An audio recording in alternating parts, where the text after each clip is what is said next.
What's up YouTube land, Zeno Gaming here and welcome back to episode number 6 of my F1 2021 My Team series. And here today we have the French Grand Prix around circuit Paul Ricard, where this is a glorified test session.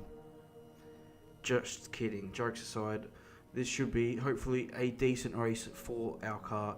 We have been developing obviously as much as possible and hopefully we have developed at a decent little rate here. So heading into the weekend, it's going to be quite critical to really get the most out of the car. So we'll see how it all goes. You can see though the upgrades we got on. We've got a drag reduction upgrade and we've got an engine power upgrade, plus also a reliability upgrade for the ICE. So this car should be faster this weekend here in France, and as you can see right there, we're going to have a dry qualifying session, but more importantly a wet race. So a wet race could be quite interesting, and we'll see how that all plays out throughout the course of the weekend. But you can see here on the performance chart, we are starting to pull away from Haas and Williams, and we're getting closer to Alfa Romeo, who are actually quite close with Aston Martin. So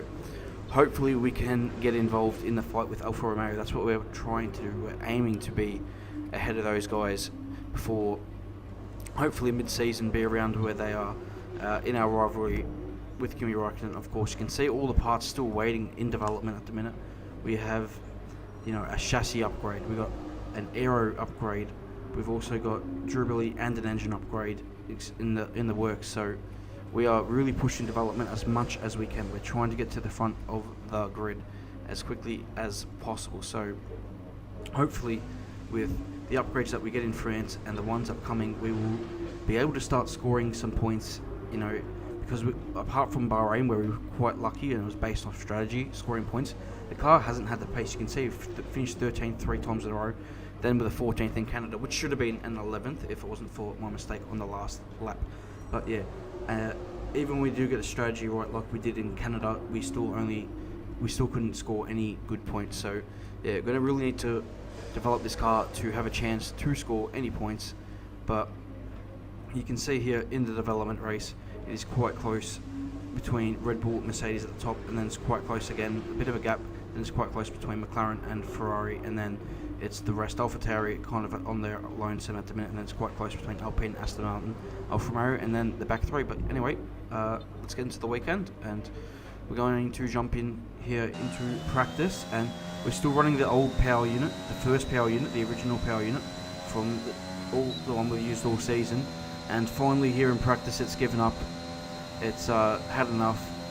So I was actually thinking about it with the wet race.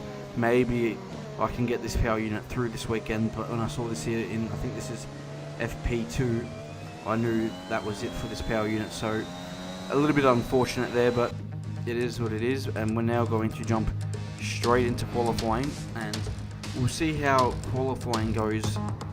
Our car, the AI always is strong in qualifying, and I'm not the strongest qualifier, in career mode or in league racing. So we'll see how we go here. First run on the soft tyre, you can see heading up to the finish line here, and we set a 1 minute 31.748. So we're actually slower than the two Williams at this stage. We're quicker than Lundgaard and Mazepin. But as we come around on our second lap on the same tyres, we've gone a half a second quicker, so we found a lot of time. I think I did make a mistake on the first lap there. But we're going to go down to a 31.2. We're able to jump the two Williams, but we're not able to beat the two Alfa Romeos. But here we go. We're going now for a full lap here at the end of Q1. New set of tyres here. And we're going to see if we can get into Q2. We're currently sitting in 17th place, so we need a lap time here. Down to 5th for turn 1. And we're very conservative on this lap. You see, we're already a 10th down compared to our best so far. So we're very conservative there on this lap, and we're very conservative through here as well, but we're starting to pick up a little bit of time with the better grip on the tyres and the track development as we now come through turn 5 and 6 and now through 7, and we're on the run to turn 8. We're going to open the DRS and we're 600ths up on our previous best lap time. So coming here into turn 8, we're looking for the start of the curb right there for the braking, down to third gear for the turn 9 here, and then on the power through turn 10 and on the run up to turn, I believe, 12 is the fast right-hander, because I believe that little kink is turn 11, I believe so. But yeah, now this is one of the most difficult corners on the track, down the 5th gear here, and just waiting for the front end to get hooked up and getting on the power as early as we dare here. And you can see we've gained a little bit of time over this part of the lap, but we going a little bit deep here, missed the apex slightly. You can see how much time it's cost us. It's cost us a 10th and a half. Now it's quite a bit of time, but as we swing it here into turn 14, we make a little bit of time up here on the braking here into the final corner, but then we go a little bit wide and we don't get a great exit and we lose that time back. But we're a 10th up on our previous best, a 10th and a half is what we improved by, and that lap time is good enough to get us back ahead of George Russell in the Williams, but unfortunately it's not good enough for us to progress here through to Q2, so really unfortunate. It was a pretty decent lap. How much do we miss out by? 3, about a 10th of a second, 2/10 of a second there, so yeah, probably not my best lap there in qualifying. We probably definitely could have been in Q2, but look at Kimi Raikkonen's time. His time is unbelievable compared to Giovinazzi's. I don't think we could be beating Raikkonen even if we get through to Q2, who is the guy we want to be beating. So you can see we outqualify Schumacher, Russell. Unfortunately, our teammate Lundgaard is only in 21st, so yeah, he really needs to be outqualifying at least, you know, those other 4 cars in the bottom, the 2 Williams and the 2 Haas's. The car's got the pace to outqualify those guys. So, and I've showed it at the last few Grand Prix. I've been consistently starting to outqualify those guys. So, yeah, Lundgaard needs to start outqualifying them. His pace hasn't been fantastic in qualifying. But anyway, without further ado, we're going to get into this Grand Prix, and I'm going to give it over to David Croft for the race introduction. Here we are again then at Le Castellet for another round of this year's Formula One World Championship. Renault took their first French Grand Prix win all the way back in the inaugural race in 1906, but it was another 73 years before they could take their second. I'm sure Alpine will be pushing hard to delight the local fans here today.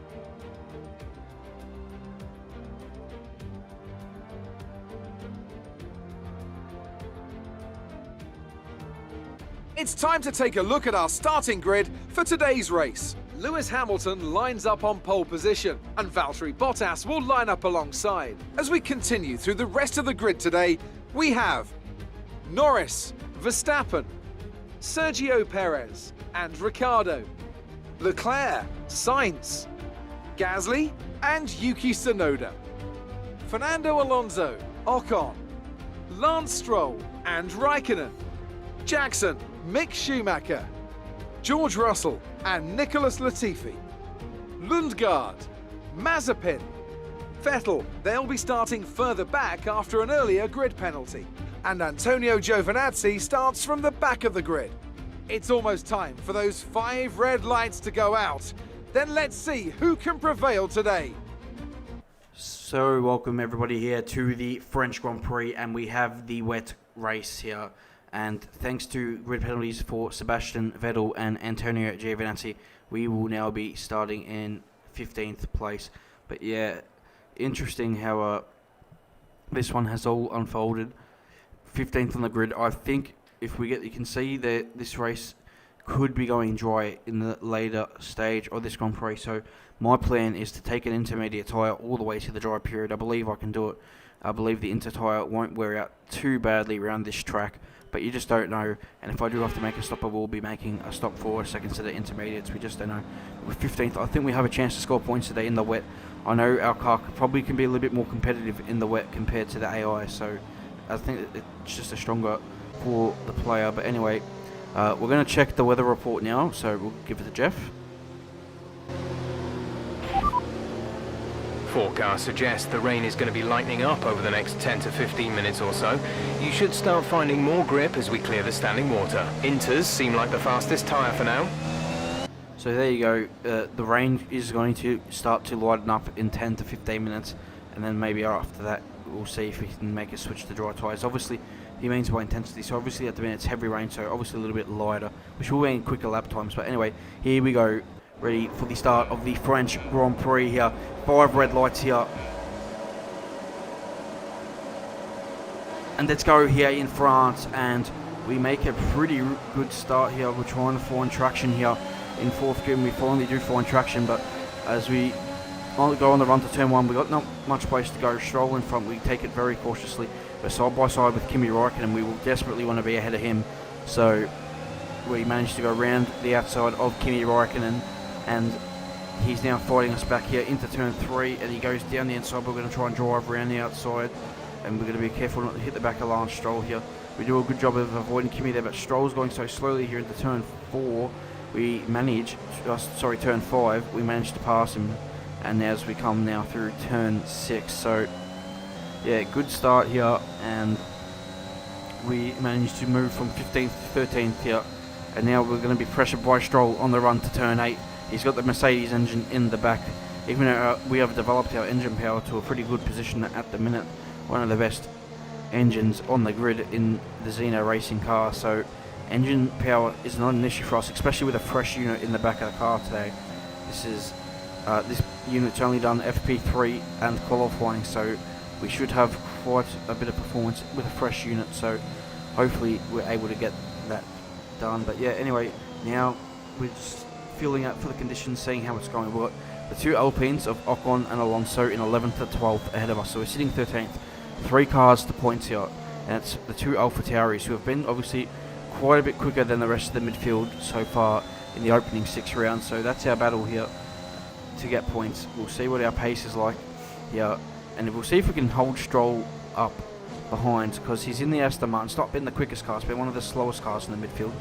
It is, I think, the 6th quickest car on the performance index, so we should be able to keep him at bay if we have a good pace. So let's see if we can close in on Esteban Ocon. But here we go on to lap 2, and there is an issue for a Ferrari, and it's Charles Leclerc. Charles Leclerc is out of this Grand Prix. What a shame for the Monegasque driver, and he will not be scoring any points here today, so that promotes us up to position 12. We're now chasing Alonso for that final point if we can get it, but we're now got Esteban Ocon in our sights, and he's hopefully, this is now lap 8, so we kind of spent those, last 6 laps really catching up to Ocon. We've got 2 seconds to Stroll. But we've still got a lot of standing water out there. We're happy for you to stay out on the inters for now. Thanks, Jeff, for that update on the weather. But yeah, we've got 2 seconds to Stroll, 3 seconds to Raikkonen, so we're quite comfortable to the guys behind, but can we find a way past Ocon without DRS? It's going to be very tricky to overtake in these conditions, but you can see here on lap 9, we've got a few cars already. That's Alonso coming into the pit lane for a second set of intermediate tyres, and I'm stretching these tyres to at least lap 13 for to try and 1-stop at least. If I have to 2-stop, I don't want to, 2-stop with the intermediate tyre, so I want to just, cover myself with the dry tyre if we get to that stage of the Grand Prix. But here we go, Ocon pits, and we now get some clean air, so that's what I've been waiting for. I just haven't been able to pass Ocon, haven't been quick enough on the straight, and without the DRS it's just been very difficult. And we've just been stuck behind him. We've got more cars in the pit lane, so this promotes us up to P7. You can see we set a 1 minute 43.6, and I was thinking that we were going to set an even quicker lap time on this lap, but we do a 43.5. But as you just heard on the radio in the background, there is an issue on the car, according to Jeff, so I'm starting to worry a bit here. We've got a great pace, we're in a strong position. Let's see what Jeff's got to say. Okay, gap ahead is 17.6 seconds. Okay, looks like a mechanical failure. We're going to have to ask you to find a safe spot to retire. Sorry about that. I repeat, find somewhere to retire immediately. It's too dangerous to stay on track. So for the first time this season, we've had to retire with a mechanical failure, and what makes this more frustrating is we completed 5 Grand Prix with 1 power unit, and the new power unit, the fresh power unit for this Grand Prix, unfortunately has failed on us today, which is a real shame, and we're not going to be scoring any points here at the French Grand Prix. We've witnessed some great battles around Paul Ricard today, and they've taken a fantastic win. Anthony Davidson How do you think they were able to set themselves apart today? I'd say it was down once again to good, consistent driving, nailing the corners, working to the track conditions and perfecting the team's strategies. They got all of these things right today and the results speak for themselves. Mercedes are on top form once again after an excellent race weekend. It's great to see them up on that podium once again.